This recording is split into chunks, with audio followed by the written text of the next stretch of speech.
Hello everyone, அஸ்ஸலாமு அலைக்கும். Welcome to my channel. இன்னும் ஒரு யூஸ்ஃபுல்லான ரெசிபி ஒன்றில் உங்கள் எல்லாரையும் சந்திக்கிறதுல ரொம்பவே சந்தோஷம். இந்த வீடியோவில் ரமதான் ஸ்பெஷல் ஒரு ட்ரிங்க் ரெசிபி தான் பார்க்க போகிறோம். இந்த நோன்பு நாட்களில் அடிக்கிற வெயிலுக்கு சில்லுன்னு ஒரு சூப்பரான ரொம்ப ஈஸியாக செய்யக்கூடிய ஒரு ட்ரிங்க் ரெசிபி தான். அதை எப்படி செய்யலாம்னு பார்க்கலாம் வாங்க.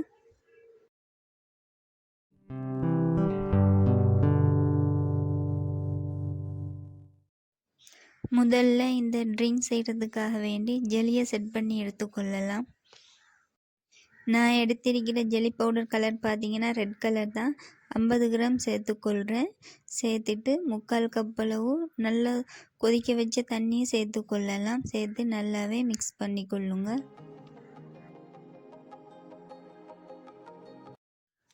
கரைச்சி வச்ச ஜெல்லி மிக்ஸை ஒரு ட்ரேயில் மாற்றிக்கொள்ளலாம். மாற்றிட்டு செட் பண்ணி எடுத்துக்கொள்ளலாம். நான் இதில் 3/4 வாசி ஜெல்லி மிக்ஸை சேர்த்துக்கொள்கிறேன். மிச்சமாக இருக்கிற ஜெல்லி மிக்ஸில் நான் ஃபுட் கலரிங் சேர்த்துக்கொள்கிறேன். பார்த்தீங்கன்னா டார்க் க்ரீன் சேர்த்துக்கொள்கிறேன். பார்த்தீங்கன்னா ஒரு வித்தியாசமான கலரில் வரும் இந்த ஜெல்லி மிக்ஸ்.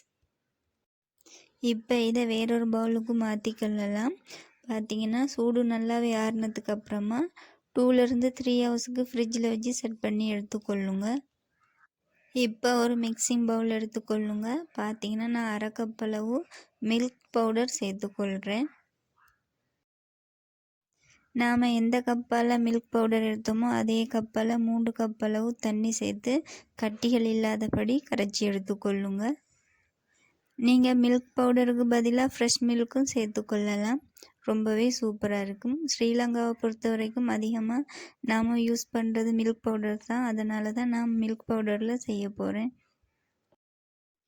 கரைச்சி வச்சுருந்த மில்க் பவுடர் மிக்ஸை ஒரு பேனுக்கு மாற்றிக்கொள்ளுங்க. மாற்றிட்டு அடுப்பை மீடியம் ஃப்ளேமில் வச்சு இந்த பாலை காய்ச்சி எடுத்துக்கொள்ளுங்க. பாலை அதிக நேரம் கொதிக்க விட்டுறாமல் நார்மலாக காய்ச்சி எடுத்துக்கொள்ளுங்க. இதே நீங்கள் ஃப்ரெஷ் மில்க் சேர்த்திங்கன்னா நல்லாவே காய்ச்சி எடுத்துக்கொள்ளுங்க கொதிக்க விட்டு. இப்போது அதே கப்பால் 1 கப் அளவு சீனி சேர்த்து நல்லாவே கரையும் வரைக்கும் மிக்ஸ் பண்ணிக்கொள்ளுங்க. சீனி நல்லாவே கரைஞ்சி வந்திருக்கு. இப்போ ஸ்டவ் ஆஃப் பண்ணி கொள்ளலாம். இப்போ ஒரு பவுலுக்கு மாற்றிட்டு நல்லா சூடு ஆறுனதுக்கு அப்புறமா ஃப்ரிட்ஜில் வச்சு நல்லா சில் பண்ணி எடுத்துக்கொள்ளுங்க. அடுத்து ஒரு பேனில் 1 கப் அளவு தண்ணி சேர்த்து தண்ணியை நல்லாவே கொதிக்க விட்டு கொள்ளுங்க. கொதி வந்ததுக்கப்புறமா ஒரு 3 டேபிள் ஸ்பூன் மாதிரி சவ்வரிசி சேர்த்துக்கொள்ளுங்க. உங்களுக்கு சவ்வரிசி அதிகமாக சேர்க்க விருப்பம்னா சேர்த்துக்கொள்ளலாம். இப்போ பார்த்தீங்கன்னா ஒரு 8லேருந்து 10 நிமிஷத்துக்கு நல்லாவே வேக வச்சு எடுத்துக்கொள்ளுங்க. இந்த மாதிரி இருக்கணும். இப்போ ஒரு ஸ்ட்ரைனர் வச்சு வடித்து எடுத்துக்கொள்ளுங்க.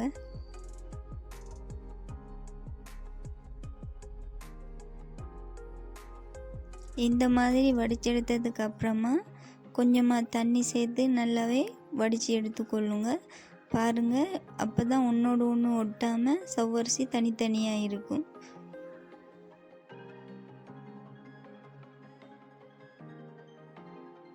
இப்போ ஸ்ட்ரைனர்லேருந்து ஒரு பவுலுக்கு மாற்றிக்கொள்ளுங்க.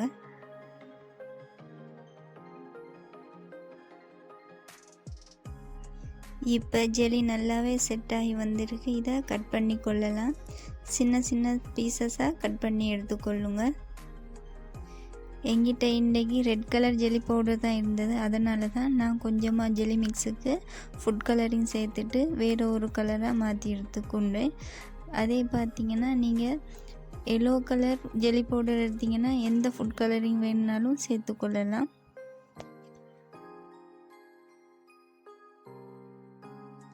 காய்ச்சி வச்சுருந்த பாலை நல்லாவே சில் பண்ணி எடுத்தாச்சு. இப்போ வேக வச்சுருந்த சவ்வரிசியை சேர்த்துக்கொள்ளுங்க. சவ்வரிசி சேர்த்துட்டு ஒருக்கா மிக்ஸ் பண்ணி விடுங்க. இப்போ நாம் கட் பண்ணி வச்சுருந்த ஜெல்லியை சேர்த்துக்கொள்ளலாம். நீங்கள் குட்டீஸ்களுக்கும் செஞ்சு கொடுக்க போகிறீங்க அப்படின்னா ஜெல்லியை கொஞ்சம் கூடுதலாகவே சேர்த்துக்கொள்ளுங்க. ரொம்பவே விரும்பி இந்த ட்ரிங்க் குடிப்பாங்க.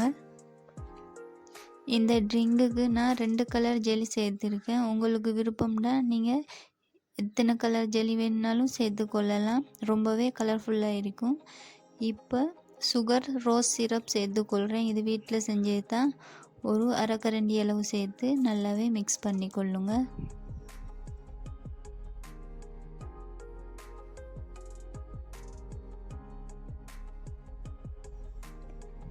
இந்த ட்ரிங்க் இன்னுமே சில்லுன்னு இருக்கிறதுக்காக நான் கொஞ்சமாக ஐஸ் க்யூப் சேர்த்து மிக்ஸ் பண்ணி விடுறேன்.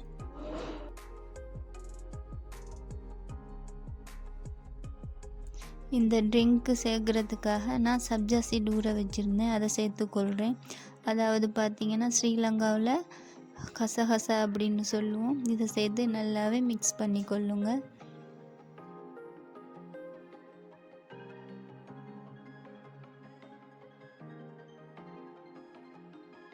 இந்த ட்ரிங்க்குக்கு கொஞ்சமாக முந்திரி, கொஞ்சமாக பாதாம் குட்டி குட்டியாக கட் பண்ணி வச்சுருந்தேன், அதை மேலுக்கு தூவி கொள்ளலாம். பார்க்கும்போதே ரொம்பவே அழகாக இருக்கும். நம்ம இந்த ட்ரிங்க் குடிக்கும்போது நல்லாவே டேஸ்ட்டாகவும் இருக்கும். இது ஆப்ஷனல் தான், விருப்பம்னா சேர்த்துக்கொள்ளுங்க, இல்லைன்னா ஸ்கிப் பண்ணி விடுங்க. இப்போ பார்த்தீங்கன்னா இது நல்லாவே மிக்ஸ் பண்ணி கொள்ளலாம். பார்த்தீங்கன்னா சூப்பரான ஜெல்லி ட்ரிங்க் ரெடி ஆகிட்டு. இந்த மாதிரி வித்தியாசமாக செஞ்சு கொடுத்தா குட்டீஸ்லேருந்து பெரியவங்க வரைக்கும் ரொம்பவே விரும்பி குடிப்பாங்க. அடிக்கிற வெயிலுக்கும் இந்த இஃப்தார் நேரத்தில் ரொம்பவே சில்லுன்னு இந்த மாதிரி செஞ்சு கொடுங்க. ரொம்பவே என்ஜாய் பண்ணி குடிப்பாங்க இந்த ட்ரிங்கை. இந்த ஜெல்லி ட்ரிங்கை பிடிக்காதவங்கன்னு யாருமே இருக்க மாட்டீங்க. ரொம்பவே சூப்பராக இருக்கும். நீங்களும் ஒரு முறை செஞ்சு பார்த்துட்டு உங்களோட ஃபீட்பேக்கை கமெண்டில் சொல்லுங்கள். ஸோ அவ்வளவு தான். இன்னும் ஒரு சூப்பரான யூஸ்ஃபுல்லான ரெசிபி ஒன்றில் உங்கள் எல்லாரையும் சந்திக்கிறேன். இந்த வீடியோ பிடிச்சிருந்தால் லைக் பண்ணுங்கள், ஷேர் பண்ணுங்கள், மறக்காமல் சப்ஸ்கிரைப் பண்ணுங்கள். தேங்க்ஸ் ஃபார் வாட்சிங்.